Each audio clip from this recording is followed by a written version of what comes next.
Hey family. Look, I am glad that you're here to my YouTube channel. Make sure before you leave, you click the subscribe button below. The other day, I was going through social media and one of my partners by the name of Tracy Suggs Aiken, she has a group called Elect Lady Chronicles.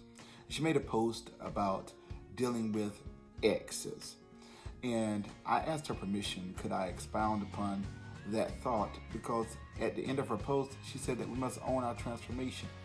And I began to think about how many people have to deal with their ex-spouse or their ex-boyfriend or their baby father or their baby's mother, and they're not together in a romantic way but still have to interact, and how difficult that may become when we are having to deal with the exes, and how sometimes we just don't know how to make the transition to just being friends or resetting boundaries so that we can move forward with our lives.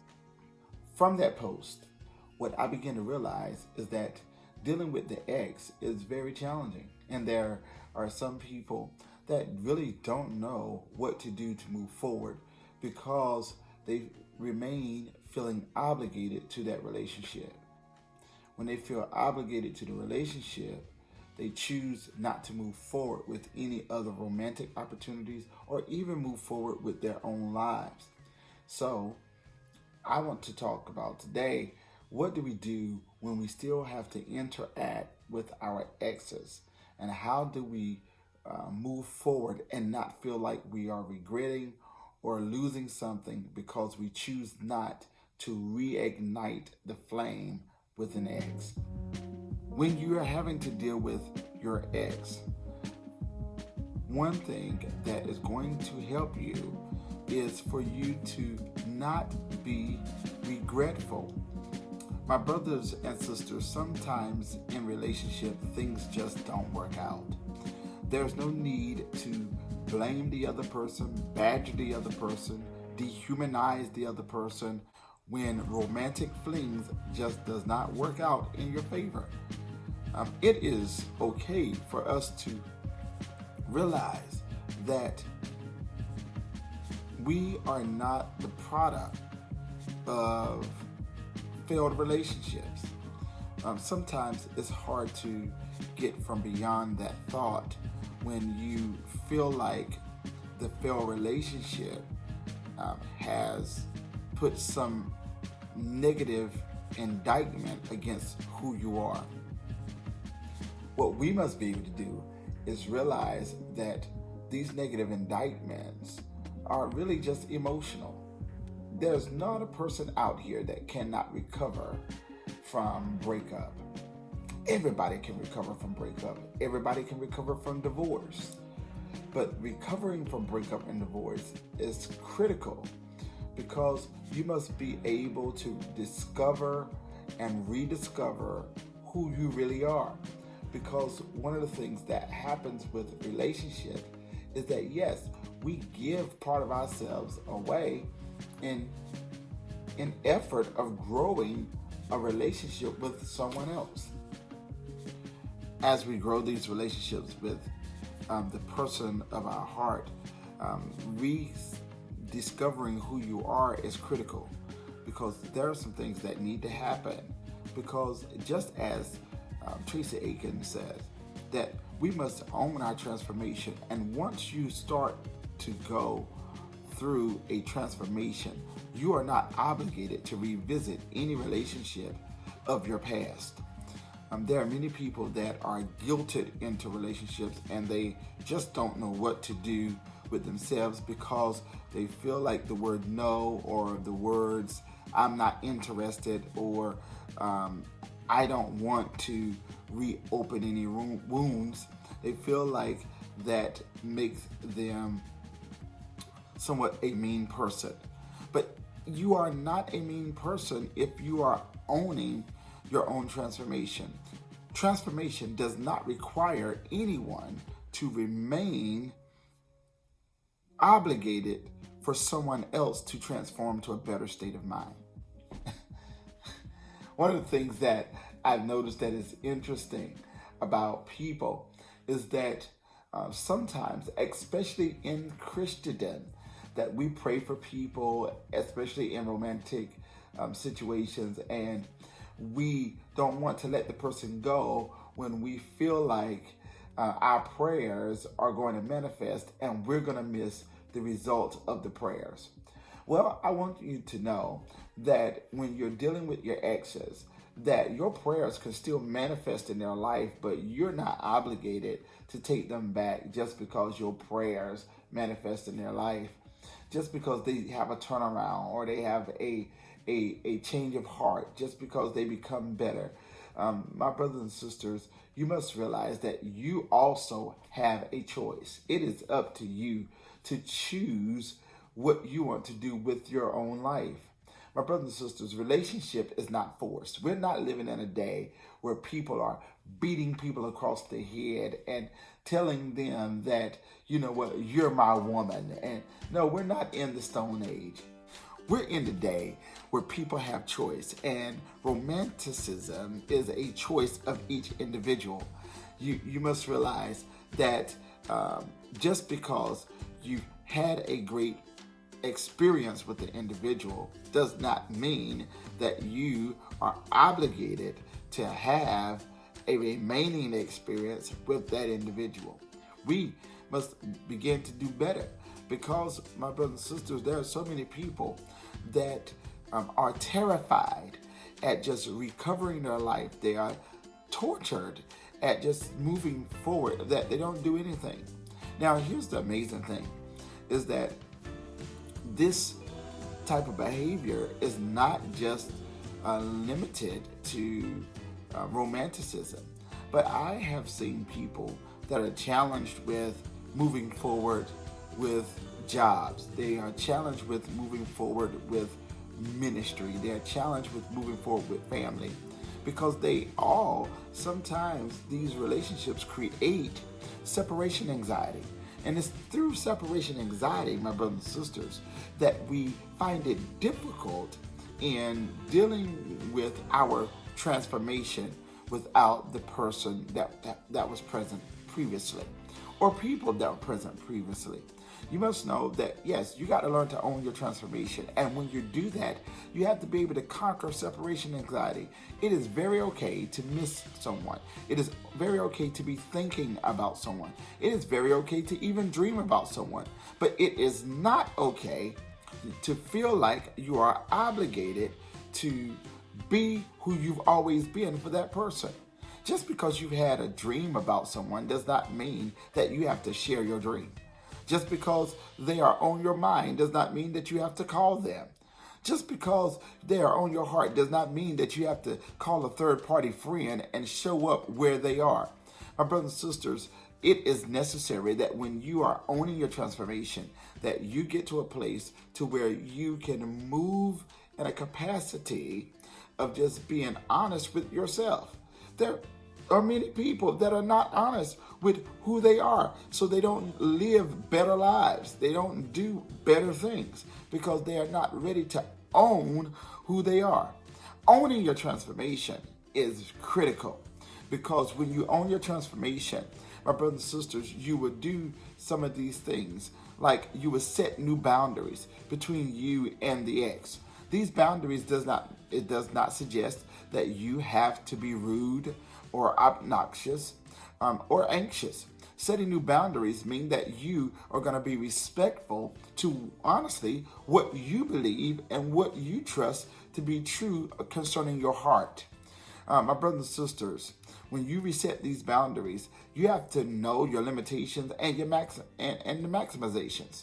See, when you understand that, my brothers and sisters, you won't be walking around guilted into things. You won't be walking around feeling like you're obligated to do certain things. No, when you are dealing with the ex, my brothers and sisters, no, you don't have to be mean. Neither do you have to be dehumanizing. When you're dealing with the ex, learn how to respect yourself and then respect them. And be truthful about what you're saying is present in your life. There are many people that are not truthful about that moment. So what happens is all of these emotions come into play, and the individual end up doing what? Many times they end up living within the gray area. That gray area is, oh my God, the gray area is terrible. So let me talk about this gray area. The gray area is the place where nobody knows what really is going on. The gray area is the place where it looks like one thing, but you say it's something else. The gray area is that place where your emotions are all over the place. The gray area is also the place where you have no clarity of thought. You don't really know what you are doing with the relationship. However, in this gray area, it looks like a relationship, but it's not a relationship. But you have the benefits of a relationship, but not the obligation and the commitment of a relationship. You see how crazy that sounds? That's that gray area. You have to be willing, and you must take the courage to clean up the gray area. You don't need any blurred lines. You got to have some bold lines, and you and the individual need to know what those lines mean. One of the things that is going to help you beyond the gray area is understanding friendship. There are so many people that don't have friends, and they don't know how to foster a good friendship because we don't have any classes on building relationships. Think about it. From grade school up through professional life, there are very few classes that talk about building relationships. The lack of building relationships and the lack of relationship training, it hinders our relationship building skills throughout our life. He says that there are many people that just don't know what to do moving forward with their life as it relates to relationship.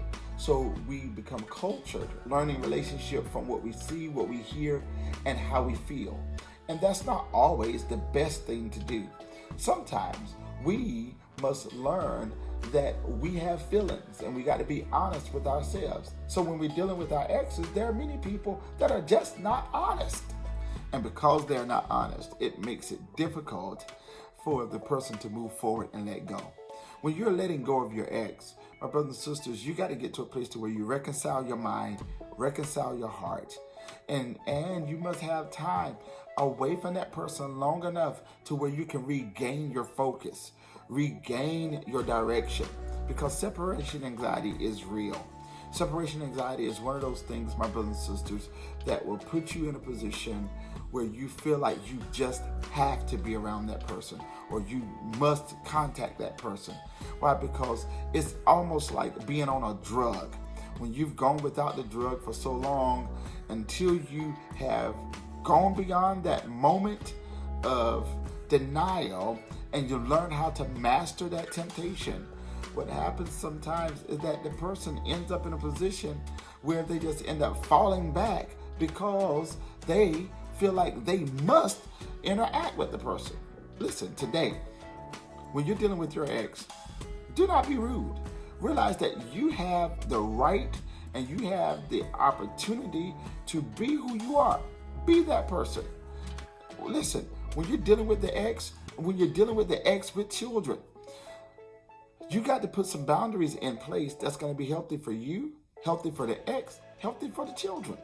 And one of those things that are going to be healthy is that don't allow the children to become the third party between you and the ex. All right, sometimes you got to sit the child down and say, listen, mommy, daddy is not together anymore, or daddy, mommy is not together anymore, and that is your mommy, you need to respect her, or that is your father, you need to respect him. And some of the things that you can do, my brothers and sisters, is understand that when you have these relationships that involve children, you are still not obligated to be a part-time wife to the absent parent, or a part-time husband to the absent parent. No, you are still required to have some level of integrity and responsibility for yourself. It's up to you to do that. So today, when you're dealing with your ex, don't be mad. Here's some things I'm going to give you as a bonus. When you're dealing with the ex, one thing that I want to tell you is that just because the ex and the relationship didn't work out does not mean that you are a bad person. So stop taking the separation personal. Sometimes it was actually good for you. It was good for you and good for them. Stop taking it personal. Stop beating yourself up because this didn't work and that didn't work. Understand that some things in this life just don't work. Also, when you're moving in this life, realize this, that sometimes we engage in romantic relationships prematurely. It is those premature decisions that put us in obscure situations to where we end up experiencing relationship failure. Don't find yourself in a place to where you assume that the last relationship opportunity is the only relationship opportunity. No, my brothers and sisters, you got to know that when you have experienced failed relationships, that these things happen sometimes just because of timing. Listen, you might be a better person in relationship this go around because of what you've learned. And watch this, not learned about relationship, but you've learned about yourself. One of the greatest things that I've learned about breakup and separation and divorce is that I had to rediscover who I was, and I've learned things about myself that I did not even know. And these things have made me a better person. It is important that when you're going through divorce, breakup, separation, that you put the time in for discovery. You need to find out in these seasons what other hobbies you wanted to learn, what other skill sets that you wanted to develop. Now is a great time in the midst of breakup, in the midst of separation or divorce. Now is a great time for you to find the you that you stopped discovering. My brothers and sisters, don't use the language saying that they robbed me. One of the things that God told me, and yes, I said God because I'm a man of faith, and yes, God told me this. One day I was going through a breakup, and I was feeling real bad, and I was like, she robbed me, and I gave all of this, and I did all of these things to invest in the relationship. And the Lord told me one day, he said this, he said, stop regretting what you did, what you gave, and what you invested in the relationship. He says, you did everything that you were supposed to do when you were in the relationship. That wasn't bad. So stop counting up what you've lost. Stop counting what you gave up because you didn't do anything wrong. You did what was necessary and what is respected when a person is in a relationship. So I say the same thing to you. Stop counting up how long you was in the relationship. Stop counting up what you invested in the relationship. Understand that you did what was necessary in that time you did what was necessary in that time trying to invest in something that you assumed was going to be wholesome and holistic. Well, what you do in order to recover is now you got to live a life that says, you know what? I want to become healed and whole so that I can become vulnerable to being in relationship with someone else. There are many people that go through breakup, and you know what they end up doing? They end up guarding their feelings, and they tell themselves, I'll never do this again, or I'll never experience that again because I'm not going to open up my heart to anyone like that. My brothers and sisters, listen, that is not a healthy state of mind. What that is guilt, and that is bitterness, and that is anger. You will not be in your most happiest state if you are living your life in guilt, bitterness, and anger because of who left you the last time.